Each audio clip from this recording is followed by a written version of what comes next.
Paulo estava sozinho quando escreveu essas linhas. A prisão romana não era como as que conhecemos hoje. Era um buraco cavado na rocha, úmido, escuro, onde a luz do sol raramente alcançava. No inverno, o frio penetrava os ossos. Ele havia pedido a Timóteo que trouxesse a capa que deixara em Troade, na casa de Carpo. Não era apenas por conforto. Era porque seu corpo já sentia o peso dos anos, das surras, dos naufrágios, das noites sem dormir. E ele sabia que aquele seria seu último inverno. A segunda carta a Timóteo não foi escrita como as outras. Não havia planos missionários, não havia rotas a traçar, não havia igrejas a visitar. Era uma despedida. Paulo sabia que o imperador Nero não teria misericórdia. Sabia que a execução estava próxima, e quando um homem sabe que vai morrer, ele não desperdiça palavras. Ele escolhe cada frase como quem entrega um testamento. Essa carta carrega o peso de quem viveu tudo o que pregou, e agora, no fim, precisa garantir que a tocha não se apague. O apóstolo tinha cerca de 65 anos. Para os padrões da época, era um homem velho. Seu corpo trazia as marcas de uma vida inteira dedicada ao Evangelho. Em 2 Coríntios capítulo 11, versículos 23 a 28, ele mesmo havia listado o que sofreu: açoites, prisões, apedrejamento, 3 naufrágios, perigos de rios, de salteadores, dos da sua própria nação, dos gentios, fome, sede, frio, nudez. E além de tudo isso, o cuidado diário com todas as igrejas. Agora, preso novamente, ele não contava mais com a clemência romana como na primeira prisão. Nero estava em fúria contra os cristãos. Roma a havia queimado e o imperador culpava os seguidores de Cristo. Cristãos eram cobertos com piche e queimados vivos como tochas humanas nos jardins imperiais. Outros eram jogados às feras no Coliseu. Paulo sabia que seu fim não seria diferente. Mas mesmo assim, não há desespero em suas palavras. Há urgência, sim. Há preocupação com o futuro da igreja, mas não há medo. A carta a Timóteo foi escrita provavelmente entre os anos 64 e 67 da era cristã. Lucas, o médico amado, era o único que ainda estava com ele, conforme registrado em 2 Timóteo capítulo 4, versículo 11. Os demais o haviam deixado, alguns por covardia, outros porque foram enviados a missões. Demas o abandonou porque amou o mundo presente. Alexandre, o latoeiro, lhe causou muitos males. Até mesmo os irmãos da Ásia o desampararam. Paulo não estava cercado de multidões quando escreveu. Estava praticamente só. E é justamente nesse cenário de abandono, frio e solidão que ele escreve as palavras mais poderosas sobre fidelidade, perseverança e esperança. Porque quem fala de vitória no meio da derrota conhece o verdadeiro poder do Evangelho. Quem testifica de Cristo quando está prestes a morrer por ele, não está apenas pregando. Está selando com a própria vida aquilo que sempre afirmou com a boca. E foi exatamente isso que Paulo fez. Ele transformou uma cela romana em púlpito, e suas últimas palavras ecoam até hoje. Timóteo não era como Paulo. Ele não tinha a mesma força de temperamento, a mesma audácia natural, a mesma resistência física. Era mais jovem, provavelmente na faixa dos 35 anos quando recebeu essa carta. Tinha problemas frequentes de estômago, conforme Paulo menciona em 1 Timóteo capítulo 5, versículo 23. Era tímido, reservado, e havia quem o desprezasse por causa da sua juventude. Paulo já havia escrito antes, em 1 Timóteo capítulo 4, versículo 12, para que ninguém desprezasse a sua mocidade. Mas agora, na segunda carta, o tom é diferente. Não é apenas orientação pastoral. É um pai espiritual, olhando para um filho que precisa assumir sozinho a responsabilidade que antes compartilhavam. Paulo não estaria mais lá para guiá-lo, para aconselhá-lo, para defendê-lo. Timóteo teria que ser forte por conta própria, e isso assustava o jovem pastor, mas assustava ainda mais o apóstolo que o formou. Paulo chama Timóteo de filho amado, em 2 Timóteo, capítulo 1, versículo 2. Não era apenas uma expressão de carinho, era um reconhecimento de paternidade espiritual legítima. Timóteo havia sido convertido durante a primeira viagem missionária de Paulo, provavelmente em Listra. Sua mãe, Eunice, e sua avó, Lloyd, eram mulheres de fé sincera e transmitiram a Timóteo o conhecimento das Escrituras desde a infância, conforme registrado em 2 Timóteo capítulo 1, versículo 5 e capítulo 3, versículo 15. Mas fé herdada precisa se tornar fé própria. E esse era o desafio de Timóteo. Ele conhecia a doutrina, conhecia as Escrituras. Havia acompanhado Paulo em viagens missionárias, visto milagres, enfrentado perseguições, plantado igrejas. Mas agora precisava liderar sem a presença do mestre. E Paulo sabia que o jovem pastor estava com medo. Por isso, logo no início da carta, em 2 Timóteo capítulo 1, versículo 7, ele escreve: Deus não nos deu espírito de covardia, mas de poder, de amor e de moderação. Não era uma simples frase motivacional, era um chamado à realidade. Timóteo precisava despertar o dom que havia nele pela imposição das mãos de Paulo. Precisava reavivar o fogo que estava se apagando. A fraqueza de Timóteo não era moral, era temperamental. Ele não era covarde no sentido de trair a fé, era inseguro no sentido de duvidar da própria capacidade. E isso é perigoso, porque o diabo não precisa fazer um líder abandonar a Cristo para destruir o trabalho. Basta fazer esse líder duvidar de que Deus pode usá-lo. Basta plantar a ideia de que ele não é suficiente, de que não está preparado, de que não tem o que é preciso. Paulo conhecia bem essa armadilha, por isso ele não apenas encoraja Timóteo, ele o confronta, ordena que participe dos sofrimentos do Evangelho segundo o poder de Deus, conforme 2 Timóteo capítulo 1, versículo 8. Não era um pedido, era uma ordem, porque havia uma geração inteira de cristãos que dependia de Timóteo continuar fiel. Havia igrejas que precisavam de alguém que guardasse o depósito da sã doutrina. Havia lobos entrando no rebanho e era necessário alguém que os enfrentasse. Timóteo não podia recuar. Não porque fosse forte o suficiente, mas porque Deus que o chamou era forte o suficiente. E essa foi a maior lição que Paulo tentou imprimir no coração do seu filho espiritual antes de morrer. Existe uma palavra que Paulo repete 2 vezes em 2 Timóteo capítulo 1. Uma palavra que carrega todo o peso da missão que ele estava passando adiante. Essa palavra é depósito. No versículo 12, Paulo diz que sabe em quem tem crido e está certo de que Deus é poderoso para guardar o seu depósito até aquele dia. No versículo 14, ele ordena a Timóteo: guarda o bom depósito pelo Espírito Santo que habita em nós. O que Paulo estava chamando de depósito não era dinheiro, não era uma herança material, era algo muito mais valioso. Era o Evangelho puro, sem distorções, sem acréscimos humanos, sem misturas com filosofias pagãs ou tradições judaicas vazias. Era a verdade sobre Jesus Cristo, sua morte, ressurreição e senhorio. Era a doutrina dos apóstolos, transmitida diretamente por revelação divina. E Paulo sabia que esse depósito estava sob ataque. Sempre esteve. Sempre estará. Por isso ele não confiou essa responsabilidade a qualquer um. Ele a confiou a Timóteo, e através de Timóteo, a homens fiéis que fossem capazes de ensinar também a outros, conforme 2 Timóteo, capítulo 2, versículo 2. A ideia de depósito no contexto da época era bem clara.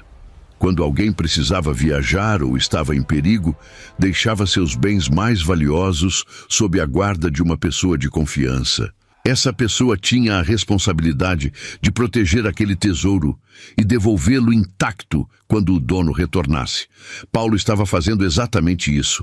Ele estava entregando o evangelho nas mãos de Timóteo e dizendo: guarde isso. Não mude nada, não acrescente nada, não tire nada.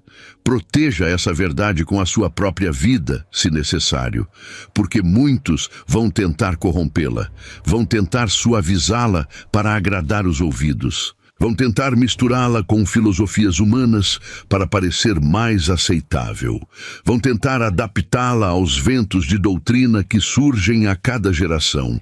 Mas você não pode permitir. Você recebeu um depósito e vai ter que prestar contas a Deus por ele. Essa não era uma missão leve, era um fardo sagrado, e Timóteo sabia disso. O que torna esse depósito ainda mais significativo é que Paulo não estava pedindo a Timóteo que criasse algo novo. Não estava pedindo que ele inovasse na mensagem, que atualizasse o evangelho, que tornasse a fé mais relevante para a cultura romana. Estava pedindo exatamente o contrário. Estava pedindo que ele mantivesse o padrão das sãs palavras que ouviu de Paulo, conforme 2 Timóteo capítulo 1, versículo 13. Padrão significa modelo, forma fixa, estrutura que não muda. A mensagem do Evangelho não é fluida, não é adaptável ao gosto de cada época. É fixa, é estabelecida, é revelada. E a tarefa do pastor, do pregador, do mestre, não é modificá-la. É transmiti-la fielmente. É guardá-la contra aqueles que querem deformá-la. E é ensiná-la a homens que farão o mesmo com a próxima geração. Esse ciclo de fidelidade é o que mantém a igreja viva através dos séculos. Quando ele é quebrado, a igreja se corrompe. Quando ele é mantido, a verdade permanece. E Paulo sabia que, se Timóteo falhasse nesse ponto, tudo o que ele havia construído em 30 anos de ministério poderia se perder em uma única geração. Paulo não estava especulando sobre o futuro. Ele estava descrevendo o que já começava a acontecer. Em 2 Timóteo capítulo 3, versículos 1 a 5, ele traça um retrato assustador dos últimos dias. E a primeira característica que ele menciona não é ateísmo, não é perseguição aberta, não é a negação explícita de Deus. É algo muito mais sutil e muito mais perigoso. Os homens serão amantes de si mesmos. Essa é a raiz de tudo. Quando o eu se torna o centro, quando o próprio prazer, a própria vontade, o próprio interesse ocupam o trono que pertence a Deus, todas as outras distorções seguem naturalmente. Paulo não estava falando de pessoas que rejeitam a religião. Estava falando de pessoas dentro da igreja. Pessoas que mantêm a forma da piedade, mas negam o seu poder.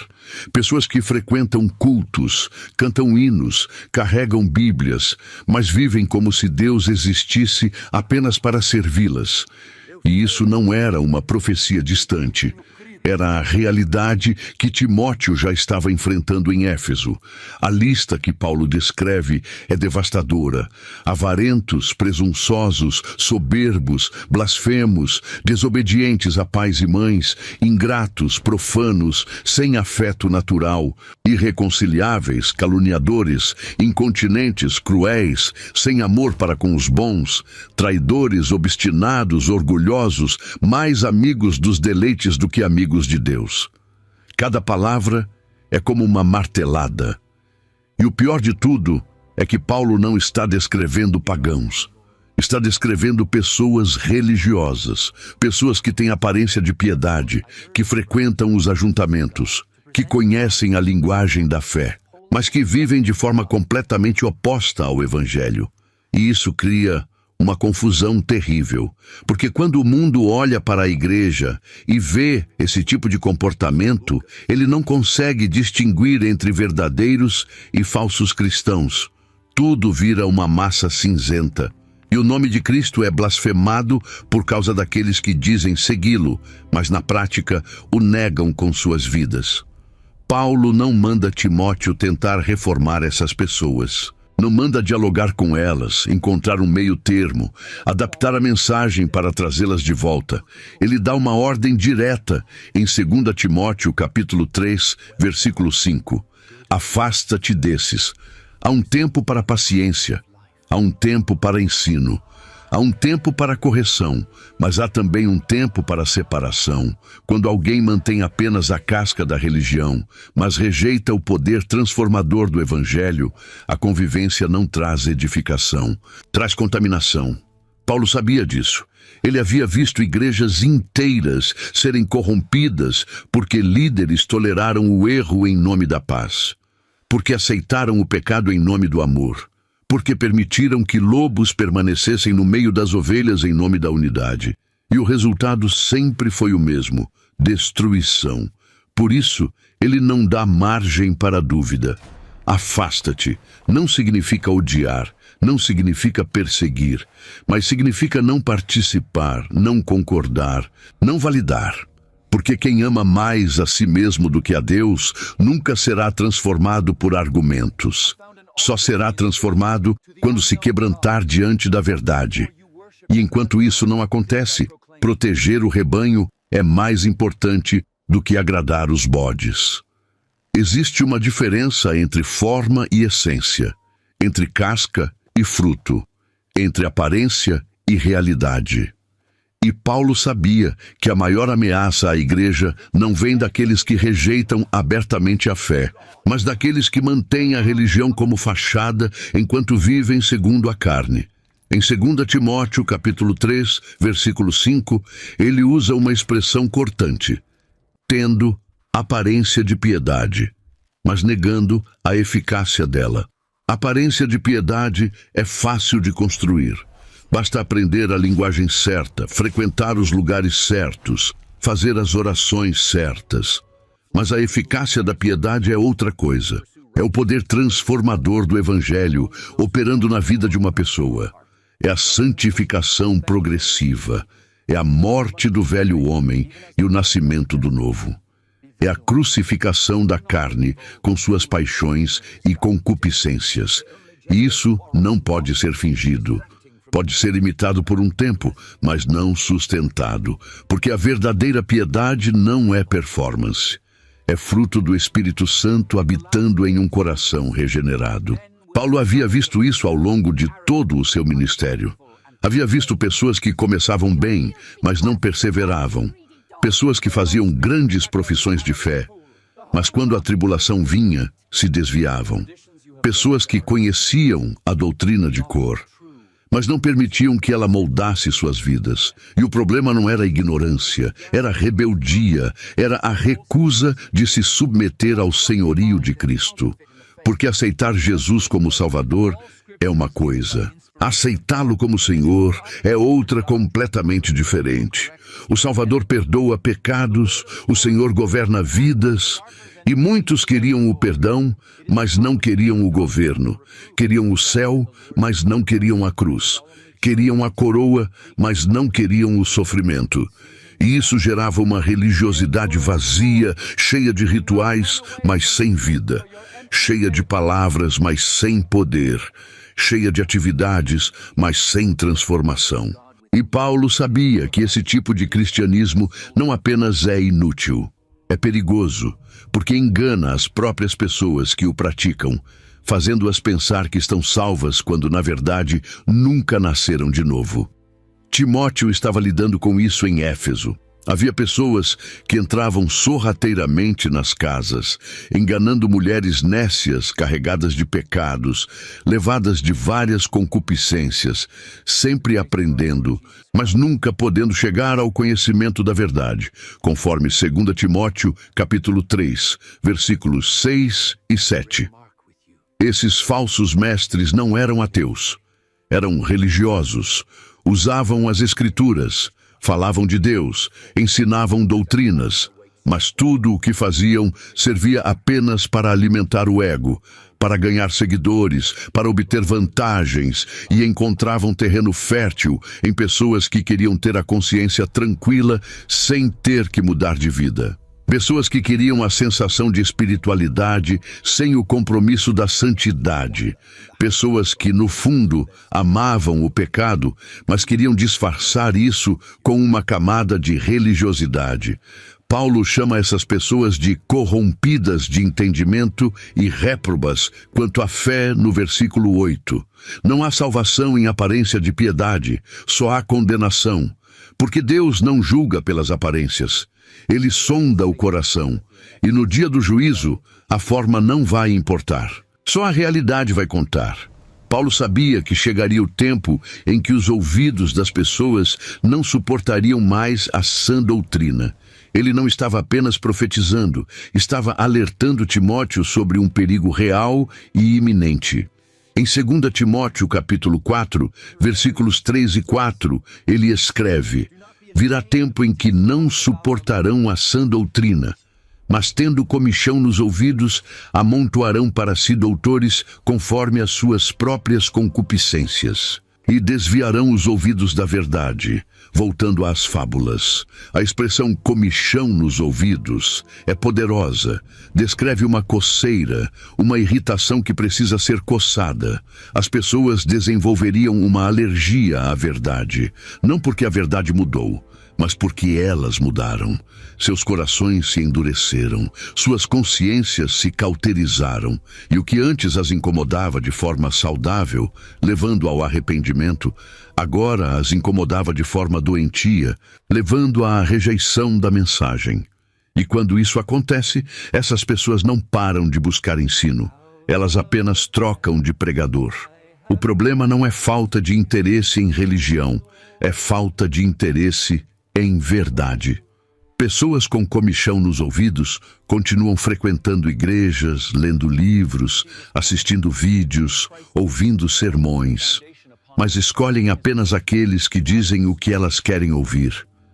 Pregadores que não confrontam o pecado, que não chamam ao arrependimento, que não falam de inferno, de juízo, de santificação, de cruz. Pregadores que transformam o evangelho em autoajuda, que prometem prosperidade sem mencionar renúncia, que oferecem bênçãos sem exigir obediência. E essas pessoas amontoam para si doutores. Não se contentam com um, precisam de vários, porque a mentira precisa ser constantemente reforçada. A verdade se sustenta sozinha, mas a fábula precisa de muitas vozes repetindo a mesma ilusão para que pareça real. E quanto mais pregadores dizem a mesma coisa, mais as pessoas se convencem de que aquilo deve estar certo. Afinal, tanta gente não pode estar errada. Mas pode. A maioria quase sempre está. Paulo contrasta esse comportamento com a ordem que dá a Timóteo no versículo 5 do mesmo capítulo. Tu, porém, sê sóbrio em tudo, sofre as aflições, faze a obra de um evangelista, cumpre o teu ministério. Enquanto as multidões buscam conforto, o pregador fiel sofre aflições. Enquanto os ouvidos coçam por novidades, o evangelista proclama a velha mensagem da cruz. Enquanto os falsos mestres acumulam seguidores, o verdadeiro pastor perde popularidade, mas cumpre o ministério. Não o ministério que as pessoas querem, o ministério que Deus ordenou. E isso tem um custo. Timóteo não seria amado por todos, não seria aplaudido, não seria convidado para os grandes púlpitos, porque a verdade ofende. A sã doutrina expõe. O evangelho puro divide. E quem o prega fielmente precisa estar disposto a ficar sozinho, se necessário. Paulo estava sozinho quando escreveu essas palavras e estava preparando Timóteo para a mesma solidão. Porque a fidelidade a Deus muitas vezes significa rejeição dos homens. E é melhor ser rejeitado por pregar a verdade do que ser aceito por pregar mentiras. Paulo usou 3 ilustrações poderosas em 2 Timóteo capítulo 2 para ensinar Timóteo sobre a natureza do ministério cristão. A primeira delas é a do soldado. No versículo 3 ele escreve: sofre comigo as aflições, como bom soldado de Jesus Cristo. E no versículo 4 completa: Ninguém que milita se embaraça com negócios desta vida, a fim de agradar àquele que o alistou para a guerra. Paulo não estava falando de soldados em sentido figurado apenas.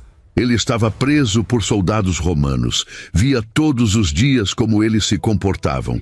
Um soldado romano não tinha vida própria, não escolhia onde morar, não escolhia suas batalhas, não decidia quando lutar ou quando descansar.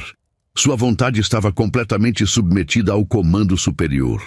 E Paulo estava dizendo a Timóteo: é assim que você precisa viver, como alguém alistado para a guerra, como alguém que não pertence mais a si mesmo, como alguém cuja única preocupação é agradar seu comandante. Embaraçar-se com negócios desta vida não significa necessariamente fazer coisas erradas. Pode ser fazer coisas boas demais. Um soldado em campanha não constrói uma casa, não planta uma horta, não inicia um negócio, não porque essas coisas sejam ruins, mas porque elas dividem a atenção. E um soldado com a atenção dividida morre na guerra. O ministério cristão é guerra espiritual. Paulo deixa isso claro em Efésios capítulo 6, versículos 12. Não temos que lutar contra carne e sangue, mas contra os principados, contra as potestades, contra os príncipes das trevas deste século, contra as hostes espirituais da maldade nos lugares celestiais. Timóteo estava numa batalha real. Havia almas em jogo. Havia verdades sendo atacadas. Havia lobos devorando ovelhas, e Paulo estava dizendo: você não pode se distrair, não pode dividir seu coração entre o reino de Deus e os interesses deste mundo. Precisa escolher, e precisa escolher agora. Isso não significa que pastores não possam ter família, trabalho ou descanso. Paulo não está proibindo uma vida normal. Está alertando contra prioridades invertidas. Quantos homens chamados por Deus para o ministério naufragaram porque se deixaram seduzir por riquezas? Quantos começaram pregando o Evangelho e terminaram construindo impérios pessoais? Quantos trocaram a simplicidade da mensagem pela complexidade dos negócios? Quantos perderam a urgência da missão porque se acomodaram no conforto deste mundo? Paulo viu isso acontecer. Demas o abandonou, porque amou o mundo presente, conforme 2 Timóteo capítulo 4, versículo 10. Começou como cooperador fiel, mencionado em Colossenses e Filemão. Terminou como desertor. E a razão foi simples: se embaraçou com negócios desta vida, perdeu o foco, trocou a guerra pela paz. E quando um soldado faz isso, ele não apenas perde a batalha, ele coloca em risco todos os que lutam ao seu lado. Timóteo não podia se dar ao luxo de cometer o mesmo erro, nem nós podemos. Há um versículo em 2 Timóteo que corta como uma lâmina. Está no capítulo 4, versículo 16. Ninguém me assistiu na minha primeira defesa. Antes, todos me desampararam. Que não lhe seja isso imputado. Paulo estava falando da sua primeira audiência diante das autoridades romanas. Era o momento em que ele mais precisava de apoio. O momento em que testemunhas de defesa poderiam ter feito diferença. O momento em que a presença de irmãos na fé poderia ter encorajado seu coração. Mas ninguém apareceu. Todos o abandonaram. A igreja que ele havia fundado, os líderes que ele havia formado, os convertidos que ele havia gerado na fé, simplesmente sumiram quando a situação ficou perigosa e Paulo ficou sozinho diante dos seus acusadores, sozinho diante do tribunal, sozinho diante da possibilidade de execução. Mas ele acrescenta algo impressionante. Que não lhe seja isso imputado. Não há amargura, não há ressentimento.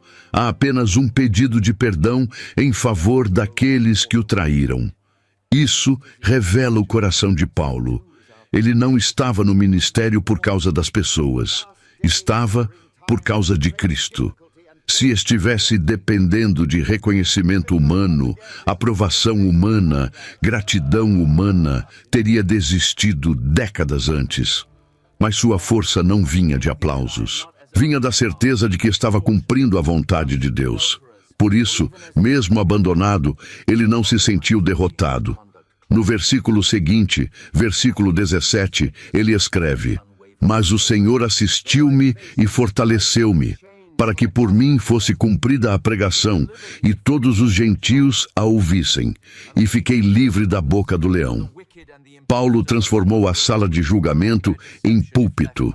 Seus acusadores pensavam que estavam julgando um criminoso.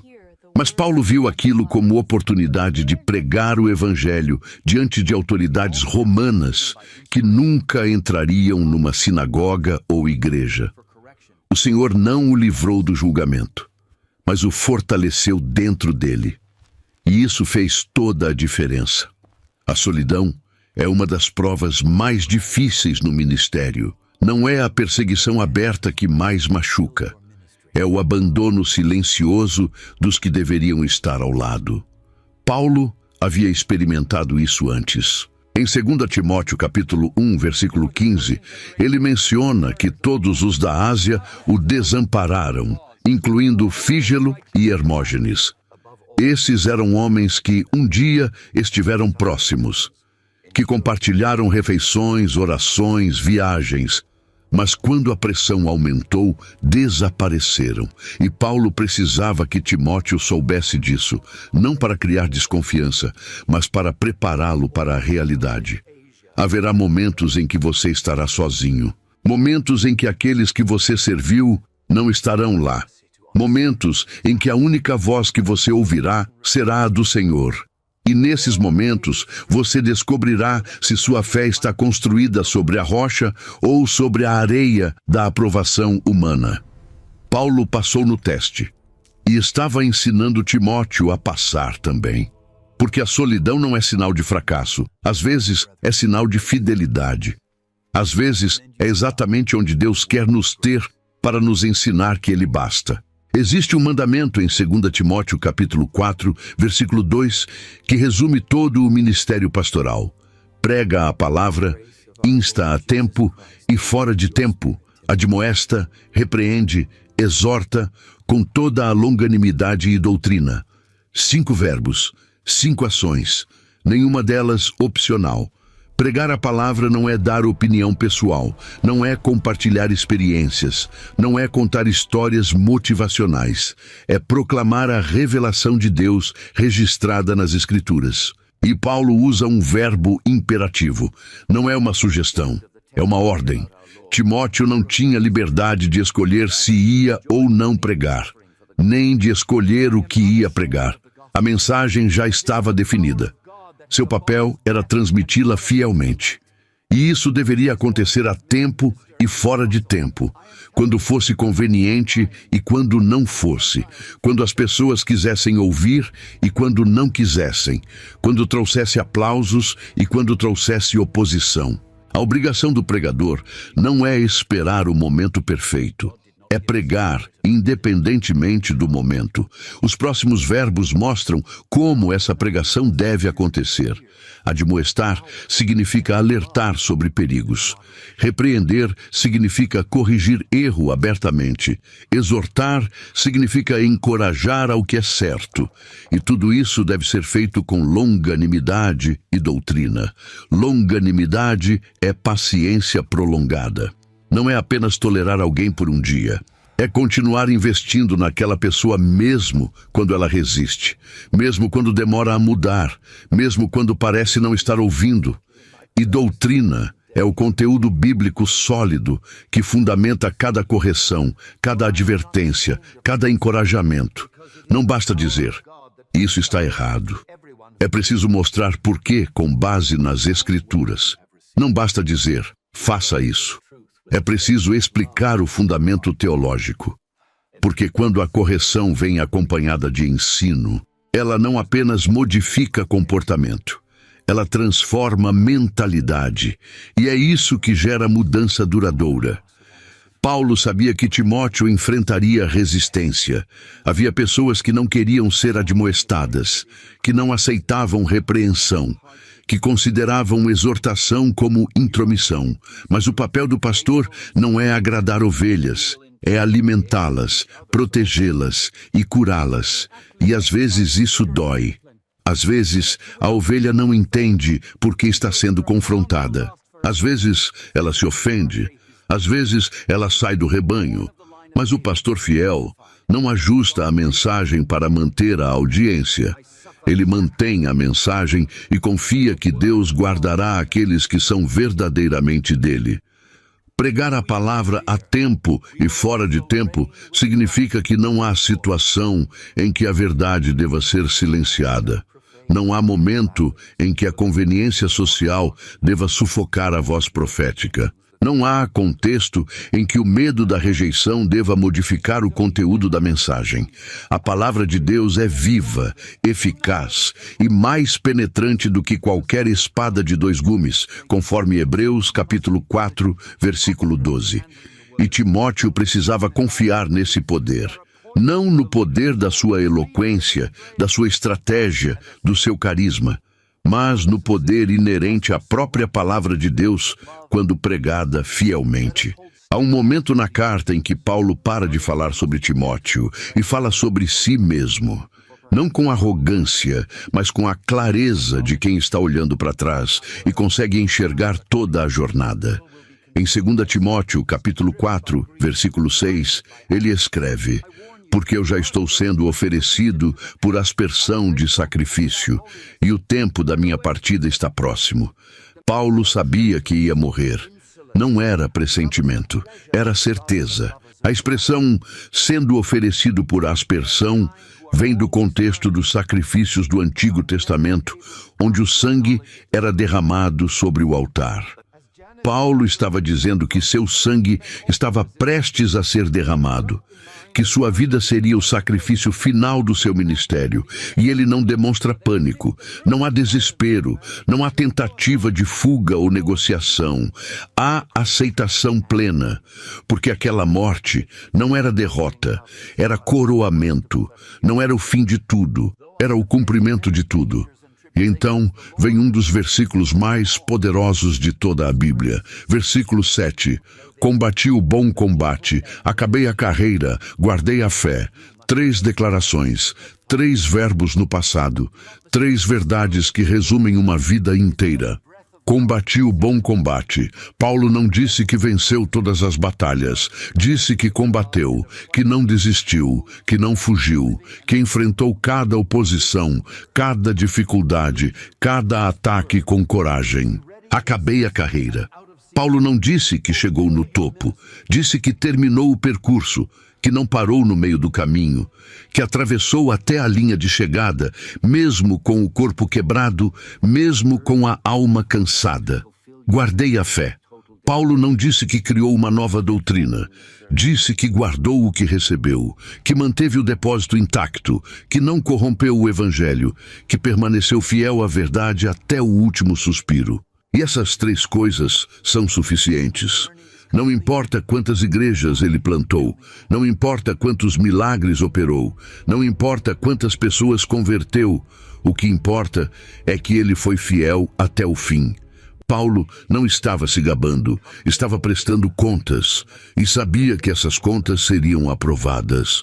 Por isso, no versículo 8, ele continua: desde agora, a coroa da justiça me está guardada, a qual o Senhor, justo juiz, me dará naquele dia. A coroa não era um prêmio pela perfeição, era o reconhecimento da fidelidade. Paulo não estava dizendo que foi melhor que os outros, estava dizendo que terminou o que começou. E isso é tudo o que Deus espera. Não que sejamos os mais talentosos, não que sejamos os mais eloquentes, não que sejamos os mais bem-sucedidos segundo os padrões humanos, mas que sejamos fiéis, que combatamos até o fim, que terminemos a carreira, que guardemos a fé. E quando Paulo olhou para trás, pôde dizer com consciência tranquila: eu fiz isso, não perfeitamente, mas completamente. E agora estava pronto para partir, não com medo, mas com esperança, porque sabia que o justo juiz estava esperando do outro lado e tinha a recompensa reservada. Logo depois de mencionar a coroa da justiça que o aguardava, Paulo faz uma afirmação surpreendente no final de 2 Timóteo, capítulo 4, versículo 8. E não somente a mim, mas também a todos os que amarem a sua vinda. A coroa não era exclusiva de apóstolos, não era privilégio de missionários famosos, não era prêmio reservado para quem operou milagres ou escreveu epístolas. Era para todos os que amarem a vinda de Cristo. Todos, incluindo Timóteo, incluindo aqueles irmãos anônimos em Éfeso que permaneciam fiéis mesmo sem aplausos, incluindo escravos cristãos que serviam senhores cruéis sem negar a fé, incluindo mulheres que criavam filhos na doutrina do Senhor em meio a uma cultura pagã, incluindo cada crente que dia após dia escolhia obedecer a Cristo, mesmo quando ninguém estava vendo. A coroa era para eles também, e Paulo fazia questão de deixar isso claro. Amar a vinda de Cristo não é apenas esperar por ela, é viver em função dela. É tomar decisões com a eternidade em mente. É renunciar prazeres temporários porque há uma alegria maior esperando. É suportar sofrimentos presentes porque há uma glória futura que os eclipsará completamente. É guardar a fé mesmo quando tudo ao redor desmorona, porque há um reino que não pode ser abalado. E quem vive assim não está apenas sobrevivendo até Jesus voltar, está se preparando para o encontro, está se purificando como ele é puro, conforme 1 João, capítulo 3, versículo 3. Está acumulando tesouros no céu, onde traça e ferrugem não consomem, conforme Mateus, capítulo 6, versículos 19 e 20. Está vivendo como peregrino, sabendo que esta não é a pátria permanente, conforme Hebreus, capítulo 11, versículos 13 a 16. E essa forma de viver não passa despercebida por Deus. Paulo queria que Timóteo soubesse que a luta valia a pena, que o sofrimento tinha propósito, que as lágrimas seriam enxugadas, que o abandono seria recompensado, que a solidão terminaria em glória. Ele não estava oferecendo promessas vazias, estava testificando do que tinha certeza, e essa certeza não vinha de sentimentos, vinha da fidelidade de Deus. O mesmo Deus que chamou Paulo na estrada de Damasco era o mesmo que o sustentou em naufrágios, prisões, açoites e apedrejamentos. O mesmo Deus que o comissionou para pregar aos gentios era o mesmo que agora o esperava com a coroa. E esse Deus não muda. O que ele fez por Paulo, faria por Timóteo. O que prometeu a Paulo, prometeu a todos os que o amam. E quando chegasse o dia, quando a vida terminasse, quando a última batalha fosse travada, haveria uma voz dizendo: "Bem está, servo bom e fiel. Sobre o pouco foste fiel, sobre muito te colocarei. Entra no gozo do teu Senhor", conforme Mateus capítulo 25, versículos 21 e 23. E isso era mais do que suficiente para continuar. 2 Timóteo não foi escrita apenas para Timóteo. Foi escrita para a igreja de todos os tempos, para cada geração que enfrentaria os mesmos desafios. Os falsos mestres mudam de nome, mas a essência permanece. A perseguição muda de método, mas a realidade continua. O abandono dói da mesma forma em qualquer século. E a necessidade de guardar o bom depósito nunca desaparece. Paulo não estava apenas passando um bastão para Timóteo, estava estabelecendo um padrão para todos os que viriam depois. E esse padrão é claro: fidelidade acima de popularidade, verdade acima de aceitação, obediência acima de conveniência, Cristo acima de tudo. Essa é a mensagem central da carta. Essa é a herança que Paulo deixou. E essa é a responsabilidade que cada cristão carrega. Quando lemos 2 Timóteo hoje, não estamos apenas estudando história antiga, estamos recebendo as mesmas instruções que Timóteo recebeu. Estamos sendo chamados a combater o mesmo combate. Estamos sendo alertados sobre os mesmos perigos. E estamos sendo encorajados com as mesmas promessas. A palavra de Deus não é antiquada. ela é eterna. O que Paulo escreveu sob inspiração do Espírito Santo em uma prisão romana, no primeiro século, continua vivo, relevante e poderoso no século XXI, porque a natureza humana não muda, o Evangelho não muda, e a fidelidade de Deus não muda. As circunstâncias ao nosso redor podem ser completamente diferentes das que Timóteo enfrentava, mas a essência da batalha é a mesma, e a necessidade de permanecer firme é idêntica. Paulo morreu pouco depois de escrever essa carta. Foi decapitado fora de Roma, provavelmente na Via Ostiense. Seu corpo foi enterrado, mas suas palavras permaneceram. Timóteo recebeu a carta, guardou o depósito e transmitiu a homens fiéis que ensinaram a outros também. E esse ciclo nunca parou. Geração após geração, a verdade foi passada adiante. Não porque homens foram fortes o suficiente para preservá-la, mas porque Deus foi fiel o suficiente para sustentá-los. A igreja sobreviveu ao Império Romano, sobreviveu à Idade Média, sobreviveu às reformas e contra-reformas, sobreviveu a perseguições, heresias, cismas e apostasias, e sobreviverá até que Cristo volte. Não porque somos invencíveis, mas porque Ele é. E essa foi a última e maior lição que Paulo ensinou. Não confie em você mesmo. Não confie em homens. Confie em Deus. Guarde o depósito. Pregue a palavra. Combata o bom combate. E quando tudo parecer perdido, lembre-se, o Senhor é fiel. Ele esteve com Paulo na prisão, esteve com Timóteo em Éfeso, e estará com você onde quer que esteja, até o fim.